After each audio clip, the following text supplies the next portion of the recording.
Pili and her older brother, Ohana, who everyone calls E, are Hawaiian siblings, but they have lived their whole lives in Brooklyn, New York. Pili has a special hobby that she loves, geocaching. It is a game where people search for hidden treasures using maps and clues.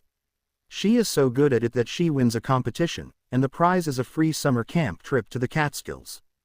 Pili is very excited, but before she can go, her mother, Lalani, gives her unexpected news.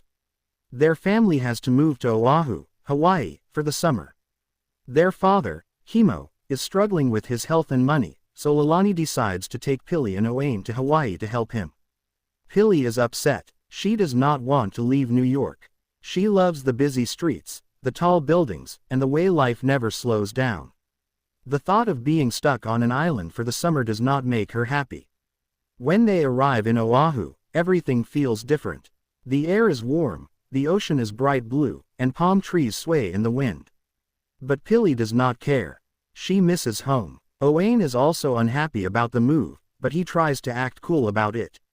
Their father is happy to see them, but he looks tired. He tells them to make the most of their time in Hawaii. Pili does not want to listen.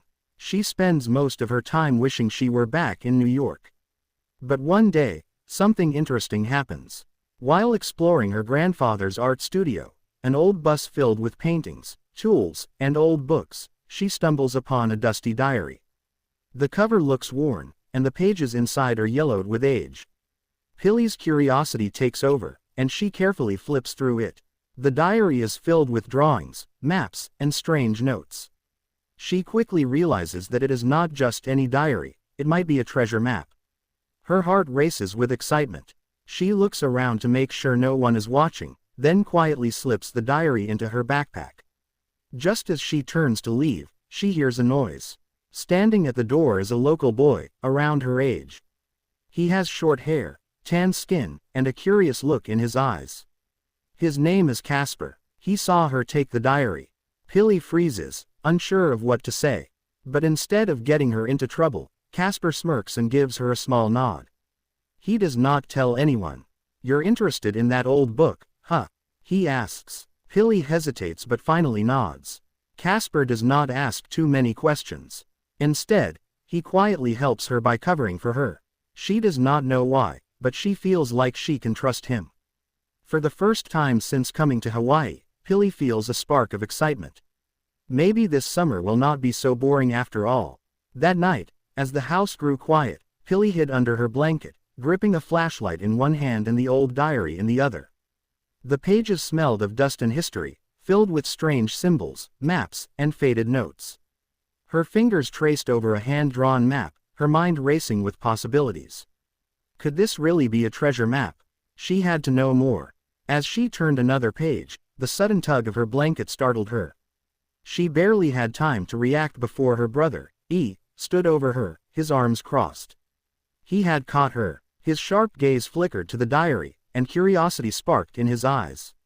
E demanded to know what she was doing, but Pili clutched the diary to her chest, refusing to tell him. She knew he would either make fun of her or try to take it away. When she refused to explain, he smirked and leaned in closer, his voice low and serious. Then he spoke of the night marchers, ghostly warriors who roamed the island at night, protecting sacred places. He warned her that disturbing the wrong things could bring bad luck, maybe even worse. If she ever heard the sound of drums in the dark, she had to hide. If she saw them, she must never look them in the eye. Pili scoffed, pretending not to care, but a shiver ran down her spine. Whether or not she believed in ghosts, she couldn't shake the feeling that E was trying to scare her for a reason.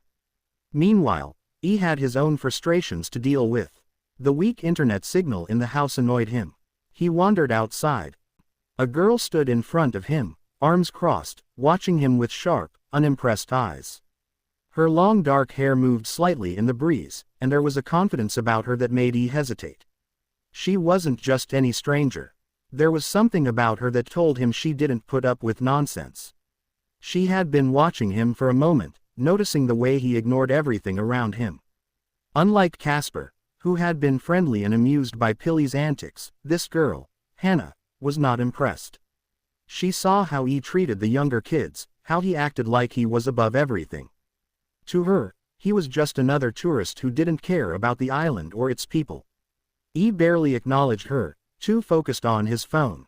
But before he could walk past, Hannah spoke, her voice laced with irritation. In the diary of the ship the Peruvian, the quartermaster, Monks, recorded the events of Robinson and Brown's time on the island.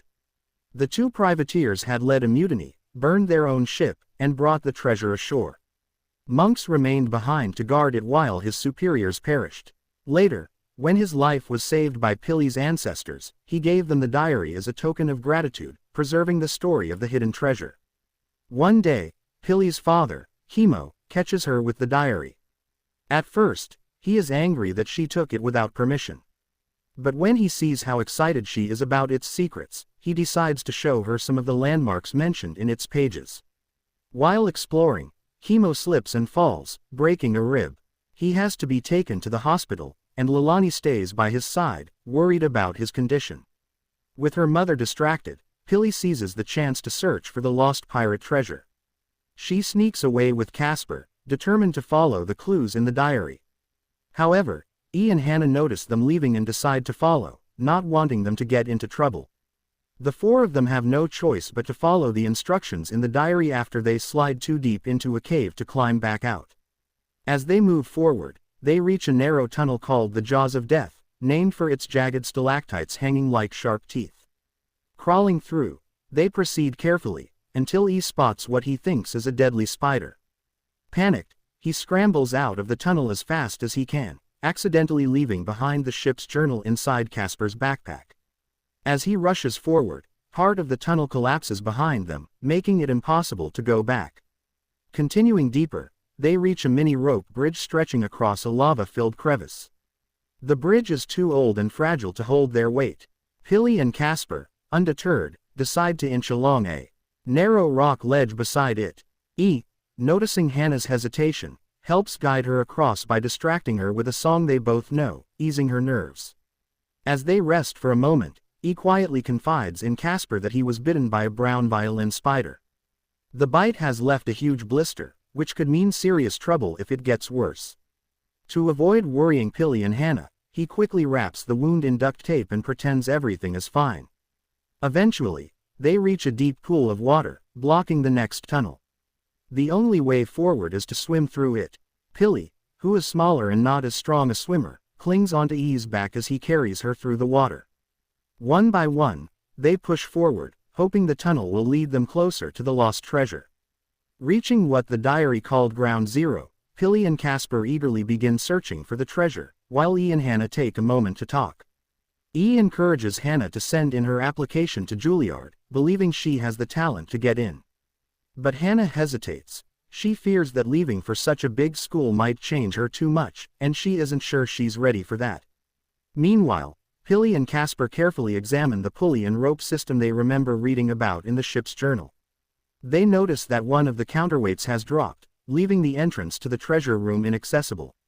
After thinking it over, they realize that if they all put their weight on the severed rope, they can trigger the mechanism and open the way forward. Their plan works, and the group enters a hidden chamber filled with gold, jewels, and artifacts. Excited, they start gathering as much treasure as they can carry.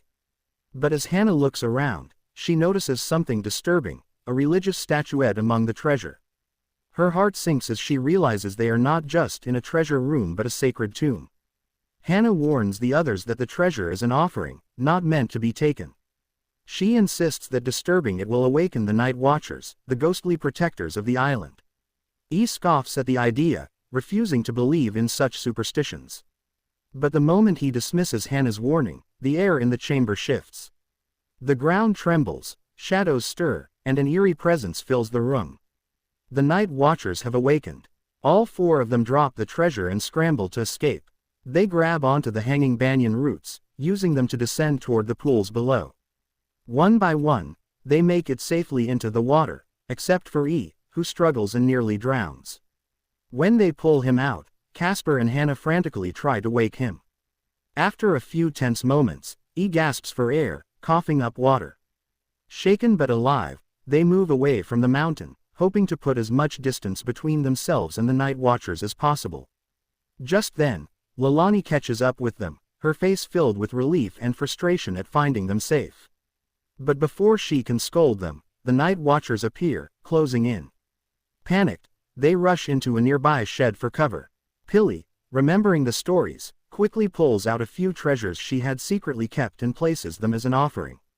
The group bows down, averting their eyes, hoping it will appease the spirits. As the night watchers loom over them, a familiar figure steps forward, Kea, their father. Leilani, Pili, and E stare in shock.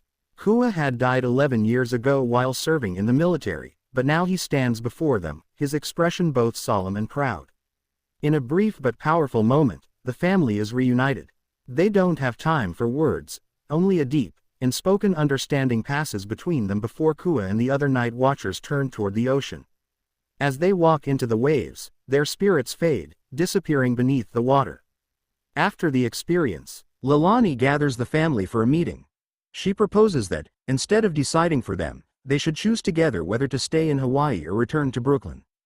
The story ends with a series of video clips showing their decision, smiling, laughing, and embracing island life. They have chosen to stay in Hawaii. Owain and Hannah are now a couple, and the whole family looks truly happy in their new home. Thank you so much for watching this video. Don't forget to like, share, and subscribe to our channel.